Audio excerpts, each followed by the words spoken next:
Step into Value Zone. Value Zone. Hypermart. Patancheru. నమస్తే, నేను Vijay. Telugu Desam party అధినేత చంద్రబాబు నాయుడు జైలు నుంచి బయటకు వచ్చిన తర్వాత ఆయన తొలిసారి పార్టీ కార్యాలయంలో మీడియా సమావేశాన్ని నిర్వహించారు. ఈ మీడియా సమావేశంలో ఆయన మాట్లాడుతూ వైసీపీ ఈసారి ఖచ్చితంగా ఓడిపోతుంది, ప్రజల్లో చాలా తీవ్రమైనటువంటి వ్యతిరేకత వైసీపీ మీద ఉంది, అలాగే 11 మంది ఇన్ఛార్జీలను జగన్ మార్చాడు, ఒక చోట చెల్లనటువంటి కాసు మరొక చోట ఎలా చెల్లుతుందంటూ కూడా చంద్రబాబు తొలిసారి వైసీపీ మీద, జగన్మోహన్ రెడ్డి మీద, ఏపీ సీఎం జగన్ మీద ఆయన విరుచుకుపడ్డారు. దీనిపై మనతో విశ్లేషించడానికి తెలుగుదేశం పార్టీకి సంబంధించినటువంటి రాష్ట్ర అధికార ప్రతినిధి సప్తగిరి ప్రసాద్ గారు లైవ్ కాల్లో ఉన్నారు. నమస్తే ప్రసాద్ గారు.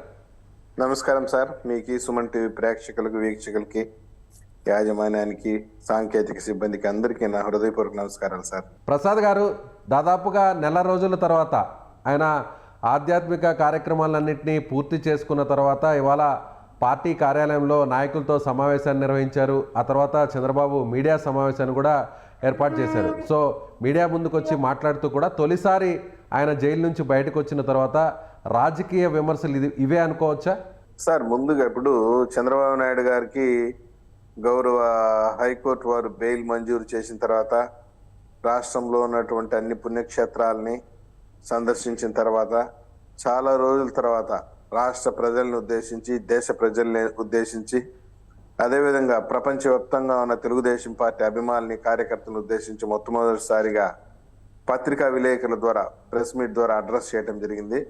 మాకెంతో సంతోషాన్ని ఇచ్చింది, ఉత్సాహాన్ని ఇచ్చింది. తెలుగుదేశం పార్టీ అధినేత ప్రజల్లోకి రావడంతో కార్యకర్తలకు మరింత బూస్ట్ లభించింది.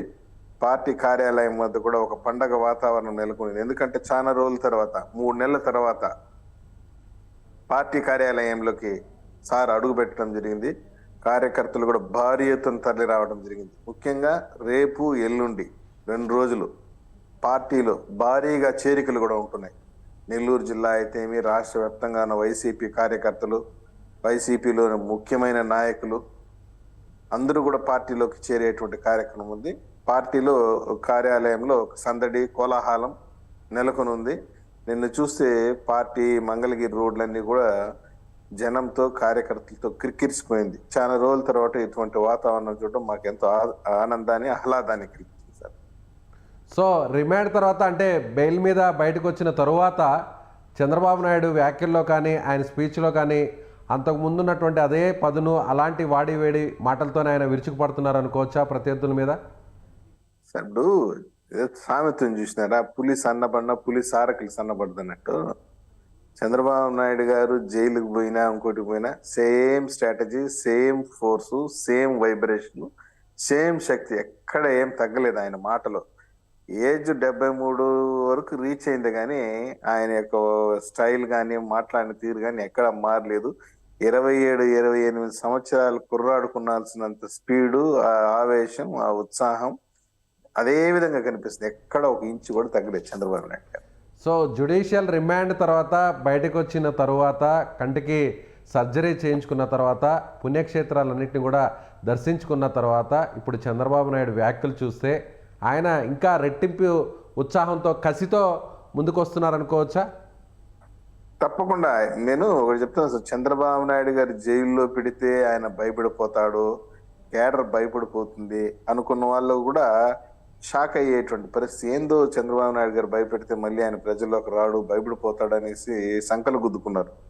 కానీ ఆయన జ్యుడిషియల్ రిమాండ్ నుండి వచ్చిన తర్వాత ఈరోజు మాట్లాడిన తీరు, ఈ ప్రభుత్వాన్ని హెచ్చరించిన విధానం, పైగా ఇంకొకటి ఏంటంటే ఆయన మొన్న తిరుపతికి వచ్చి వెంకటేశ్వర స్వామి దర్శనం చేసుకోవడానికి వచ్చినప్పుడు ఎయిర్పోర్ట్లో ఎప్పుడు లేని విధంగా, ఎవరు మాబ్ని గ్యాదర్ చేయకపోయినా ఎయిర్పోర్ట్లో ప్రజలు ఆయన రిసీవ్ చేసుకోవడానికి వచ్చిన తీరు అమోఘం, అద్వితీయం.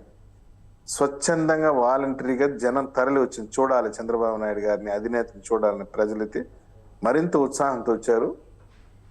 ఇవన్నీ కూడా వైసీపీలో ఉన్న వర్గాలకి గుబులు పుట్టించింది. అందులో భాగమే ఈరోజు వైసీపీ నాయకులందరూ కూడా ఫిక్స్ అయిపోయారు. మనం మునిగిపోతున్న పడవలో ఉన్నాము, మనం మునిగిపోతున్న నావలో ఉన్నాము అని చెప్పేసి ఫిక్స్ అయిపోయారు. పార్టీని 1 by 1 వీడుతున్నారు. మీరు బాగా అబ్జర్వ్ చేయండి.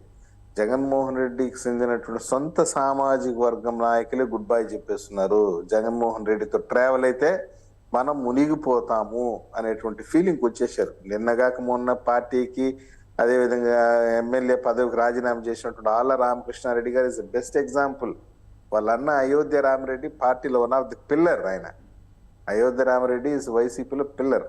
ఆయన తమ్ముడు పార్టీ నుండి వీడు వెళ్ళిపోతున్నాడు. జగన్మోహన్ రెడ్డిని బలంగా మోసినటువంటి వ్యక్తి ఆయన. కోటమిరెడ్డి శ్రీధర్ రెడ్డి కానీ, అదేవిధంగా ఆనం రామనారాయణ రెడ్డి కానీ, అదేవిధంగా మేకపాటి చంద్రశేఖర్ రెడ్డి కానీ, ఉండవల్లి శ్రీదేవి గారు అయితే నా గుండె ఏంటంటే గుండె జగన్ లబ్ డబ్ అని కొట్టుకునే బదులు జగన్ జగన్ అని కొట్టుకుంటుంది అన్నటువంటి వ్యక్తులు కూడా ఈరోజు పార్టీ గుడ్ బై చెప్పేసిన పరిస్థితి. ఈ సంఖ్య మరింత పెరుగుతుంది. దాదాపు 60 మంది వైసీపీ. కానీ ఎక్కడ నెల్లూరు జిల్లాకు సంబంధించినటువంటి ఎమ్మెల్యేల విషయంలో వాళ్ళు క్రాస్ ఓటింగ్ పాల్పడ్డారు ఎమ్మెల్సీ ఎలక్షన్లో అనేటువంటి ఉద్దేశంతోనే పార్టీనే నేరుగా సస్పెండ్ చేసింది కాబట్టే వారు పార్టీని వీడినటువంటి పరిస్థితి. అంటే వైసీపీయే వద్దు అనుకునింది కాబట్టే సో వాళ్ళు బయటికి వెళ్ళారు. అదేవిధంగా ఆళ్ళ రామకృష్ణారెడ్డి విషయానికి వస్తే అక్కడ బీసీ అభ్యర్థిని బరిలోకి దించాలి, అగ్రవర్ణాలు పోటీ చేస్తున్నటువంటి స్థానంలో బీసీలకు ప్రాధాన్యత కల్పించాలి అనేటువంటి ఉద్దేశంతోనే జగన్మోహన్ రెడ్డి ఆ నిర్ణయం తీసుకున్నారు కాబట్టి అప్పుడు ఆయన పార్టీ నుంచి బయటకు వెళ్ళారు అనేది వైసీపీ నాయకులు చెప్తున్నటువంటి మాట.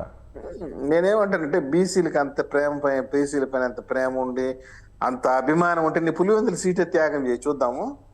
పులివెందుల సీట్ ఇవ్వచ్చు కదా జగన్మోహన్ రెడ్డి. మరి కుప్పం సీట్ను కూడా వదులుకోవడానికి సిద్ధంగా ఉంటారా? ఇప్పుడు కుప్పం ఇప్పుడు మీరు మాట్లాడేది ఎట్లుందంటే బోడిగుండికి మోకాలకి లింక్ పెట్టి ఉంటుంది. కుప్పం సీట్ పైన మా డెసిషన్ మా పార్టీ తీసుకుంటుంది, సందేహం లేదు. ఒకవేళ సర్వే చేసి బీసీకి వాళ్ళు చూస్తే కుప్పం సీట్ ఇవ్వడానికి కూడా మా అధినేత వెనక సిద్ధంగా ఇన్ని రోజులు కుప్పం మీదనే కాన్సన్ట్రేట్ చేసినటువంటి మీ అధినేత బీసీలకి పెద్దపీట వేసింది, బీసీలకి రాజకీయ పునరావాసం కల్పించింది, వైభవం కల్పించింది తెలుగుదేశం పార్టీ. మా అధినేత చంద్రబాబు నాయుడు గారు పంచాయతీ కార్యాలయం కొంచెం ఉన్నటువంటి బీసీ వర్గాల్ని ఏకంగా పార్లమెంట్ కు పంపించిన పార్టీ తెలుగుదేశం పార్టీ. మా బీసీల పట్ల మాకున్నటువంటి ప్రేమని అంకిత భావాన్ని మమ్మల్ని ఎవరు వేలెత్తి చూపించడానికి లేదు, మమ్మల్ని క్వశ్చన్ చేసే శక్తి లేదు. ఈయన మాట్లాడితే ఆల రామకృష్ణారెడ్డిని గారిని మార్చేసి గంజి చిరంజీవి గారిని పెట్టేసి నేను బీసీలకి ఏదో పెద్దపీట వేసేసిన నువ్వు పెద్దపీట వేసేసిన డబ్బా కొట్టుకోవడం కాదు. నీకు అంత ప్రేమ అంటే నీ కడప జిల్లాలో ఎంతమంది బీసీలు టికెట్లు ఇచ్చావు చెప్పు. కడప జిల్లాలో 2 ఎస్సీ సీట్లు తప్పించి ఏంటంటే బద్వేలు రైల్వే కోడూరు తప్పించి టాప్ టు బాతం మొత్తం రెడ్లకే గెలిచుకున్నావు. నీ సొంత సామాజిక వర్గానికే గెలిచుకున్నావు. ఏమండి 1 సీట్లో 2 సీట్లు బీసీలకు ఇవ్వలేవా? ఏ సీట్ ఇచ్చావు చెప్పు బీసీకి కడప జిల్లాలో చెప్పండి. 11 సీట్లు 10 సీట్లు ఉంది కదా. ఒక బద్వేలు ఒక రైల్వే కోడూరు తప్పించి 2 రిజర్వ్డ్ కాన్స్టిట్యూన్సీ మొత్తం నీ సామాజిక వర్గానికి ఇచ్చుకున్నావు. మరేదో బీసీల పట్ల ప్రేమ అని దోమని ఎందుకు ఊరికే ఇవన్నీ జనాలు వినేదే సిద్ధంగా లేదబ్బా. నీ పార్టీ ఆల్రెడీ నేను ఒకటే చెప్తున్నా కదా, ఏదైనా వెంటిలేటర్ పైన ఉంటే ఏదో కొద్ది గొప్ప ఆక్సిజన్ బట్టి బతికించవచ్చు బా వైసీపీని. అది ఆల్రెడీ మార్చురి చేరిపోయింది, మార్చిలో ఉంది వైసీపీ. ఇంకా అది బతికి బట్ట కట్టడం అనేది ఇంకా కష్టం. అది వెంటిలేటర్ పైన ఉంటే ఏదైనా కొద్ది గొప్ప బతికించడానికి ప్రయత్నం చేస్తారు డాక్టర్లు. మార్చిలో ఉండేదామని తీసుకొచ్చి ఎలా బతికిస్తారు? జగన్మోహన్ రెడ్డి గారు గుర్తు పెట్టుకోండి. ఈ అభ్యర్థిని తీసుకుపోయి సంతనోతుల పాటలు వేసి గుంటూరులో ఉన్న అభ్యర్థిని తీసుకుపోయి సంతనోతుల పాటలు వేసేది, సంతనోతుల పాటలో ఉన్న తీసుకుపోయి విశాఖపట్నంలో వేసేది, విశాఖపట్నంలో అభ్యర్థిని తీసుకుని చిత్తూరులో వేసేది, శ్రీకాకుళంలో అభ్యర్థిని తీసుకుని కడపలో వేసేది. ఇవన్నీ ఏదేదో సామెత చెప్తారు చూసినావా, కొత్త సీసాలో చంద్రబాబు గారి కామెంట్స్ చూస్తే ప్రసాద్ గారు ఇవాళ చంద్రబాబు నాయుడు గారు మాట్లాడినటువంటి విధానం చూస్తే సో చాలా అగ్రెసివ్గా ఇక మీద ఆయన పాలిటిక్స్లో ముందుకు వెళ్తారు అనేది చూడొచ్చా? అంటే ఆల్రెడీ ఆయన మీద అక్రమ కేసులు బనాయించారు, పార్టీకి సంబంధించినటువంటి నాయకులందరి మీద కూడా వరుసగా కేసులు పెడుతున్నారు. సో ఎవ్వరు కూడా అధైర్యపడద్దు, రెట్టించినటువంటి ఉత్సాహంతో పనిచేయాలి, సో మనం గెలవడం కంటే కూడా రాష్ట్ర ప్రజల్ని గెలిపించాలంటూ కూడా చంద్రబాబు ఆయన విజ్ఞప్తి చేశారు. అంటే కార్యకర్తలను ఉద్దేశించి మీడియా సమావేశంలో ఆయన మాట్లాడారు. సో ఇక మీదట మెల్లగా డోస్ పెంచుతారా, లేదంటే ఇక్కడి నుంచి ఆయన నేరుగానే యుద్ధానికి సిద్ధమవుతారా?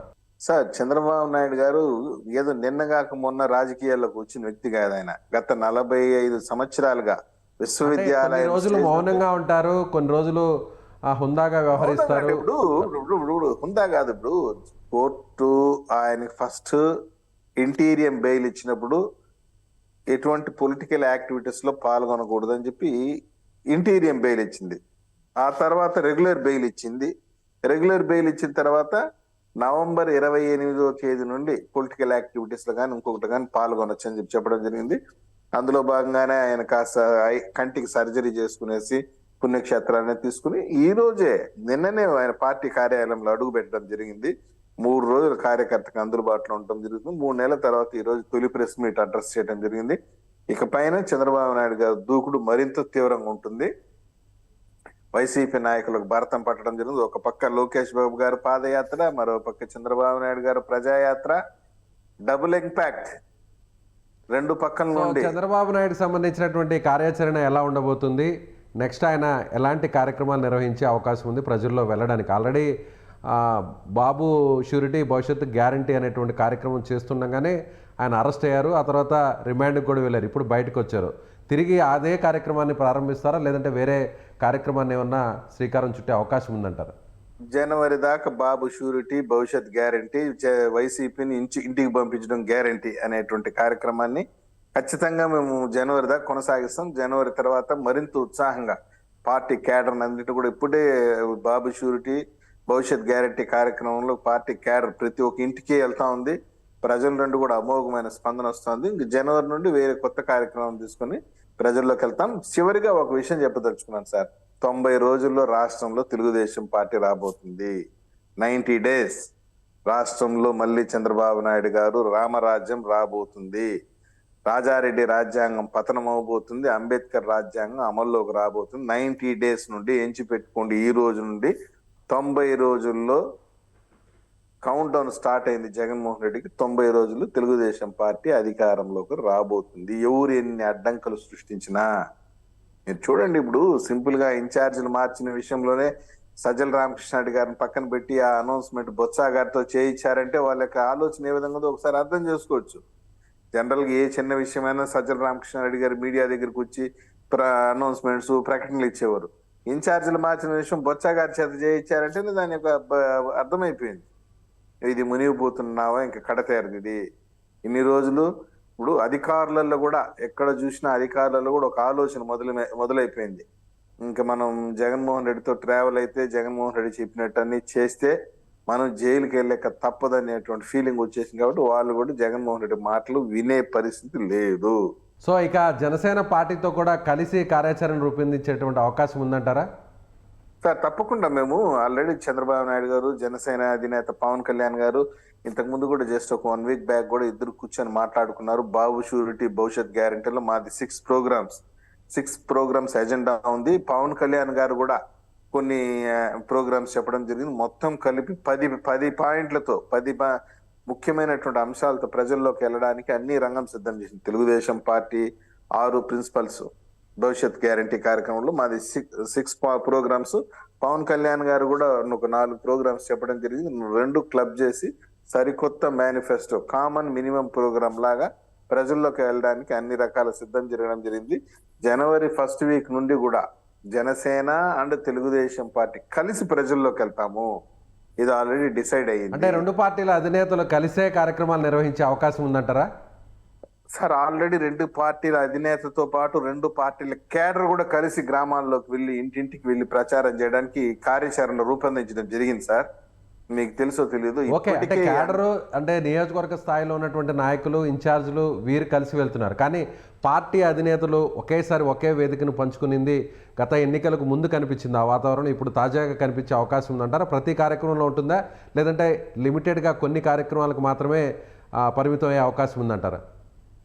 సార్ మీకు తెలుసో తెలియదు కానీ చంద్రబాబు నాయుడు గారు జైల్లో ఉన్నప్పుడే పార్టీ క్యాడర్ కి, నియోజకవర్గ స్థాయి అది నాయకులకి, జిల్లా పార్టీ నాయకులకి క్లియర్ ఇన్స్ట్రక్షన్స్ ఇవ్వడం జరిగింది.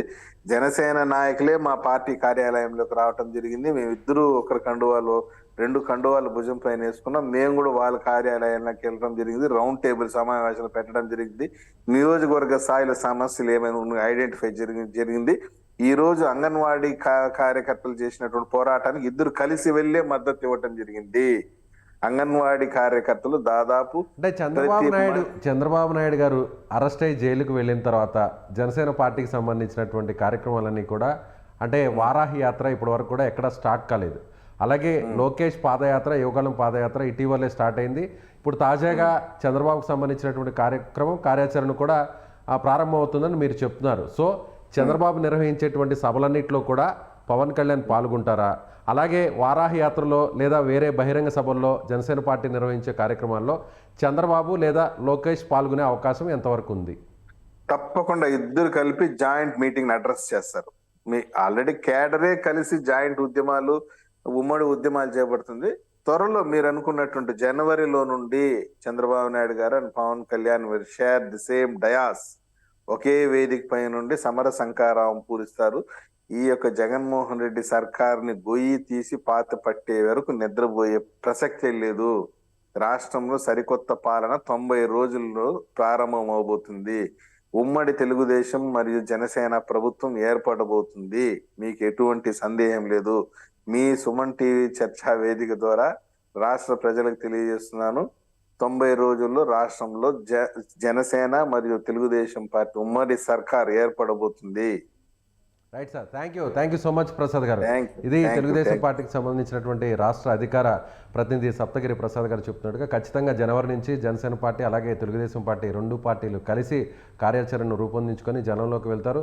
రెండు పార్టీల అధినేతలు కూడా ఒకే వేదికను పంచుకుంటారు. అలాగే ప్రచారంలో కూడా ఇద్దరు కలిసికట్టుగా ప్రచారాన్ని నిర్వహిస్తారంటూ కూడా ఆయన చెప్తున్నారు. అదేవిధంగా మరొక 90 రోజుల్లోనే వైసీపీని ఓడించి ఈ కూటమి అధికారంలోకి రాబోతుందంటూ కూడా చెప్తున్నారు. చంద్రబాబును సరికొత్త చంద్రబాబుగా ఇక ప్రజలు చూడబోతున్నారంటూ ఆయన అంటున్నారు. Thank you so much.